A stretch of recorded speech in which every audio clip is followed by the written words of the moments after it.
বগুড়ার বাড়ি পান দোকান। এ দোকানের একটি পানে ব্যবহার করা হয় 288 ধরনের মশলা। পানটা বিশেষ করে আপা এবং ভাবিদের জন্য সবচেয়ে মনোরঞ্জনকর। ওদের মুখে দিলে পানটা যেমন মিশে যায় এবং মন যেমন রসালো হয়ে যায়, একটা সেন্ট বের হয়, তখন তারাও আসলে আনন্দ তৃপ্তি পেয়ে থাকে। আর এসব মশলা আসে ভারত, পাকিস্তান, মিয়ানমার থেকে। এই পানের এমনই গুণ, স্ত্রীর রাগ ভাঙাতে স্বামীরা নাকি এ দোকান থেকে পান নিয়ে যান। সেই পানের নাম বৌসোহাগী। স্বাদের এই পান খেতে বহুদূর থেকে আসেন মানুষ। টেস্টের কারণে তো সমগ্র বাংলাদেশে এটা বিখ্যাত একটা পান। এই প্রেম সোহাগী পানটা খেয়েছি, আমার ভ্রমণের পূর্ণতা পেয়েছে এই বাড়ি ভাইয়ের পান খেয়ে। এই পানটা আমাদের জন্মের আগে থেকে উনি বিক্রয় করতেছেন।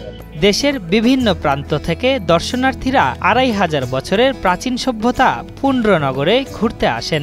এই অঞ্চল ঘুরে প্রাচীন সভ্যতার ইতিহাস জানার পাশাপাশি সুস্বাদু পান খেয়ে তৃপ্ত পর্যটকরা। বিভিন্ন ধরনের মশলা দিয়ে সাজানো পান খেয়ে খুশি তারা। অনন্য অসাধারণ পানটা খেতে খুব টেস্ট। আসলেই এই বাড়ি পান দোকান থেকে পান খেয়ে থাকি।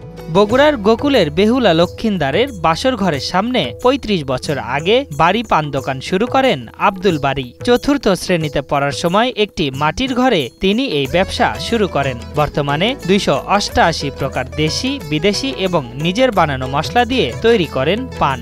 2009 সালে ঢাকা আন্তর্জাতিক বাণিজ্য মেলা থেকে পুরস্কার পাইছি সরকারিভাবে।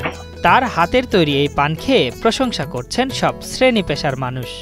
এখানকার পানটা খুব, এখানে যায় আসে পানটা একবার হলো খায়, পানটা খায় অনেক তৃপ্তি পায়।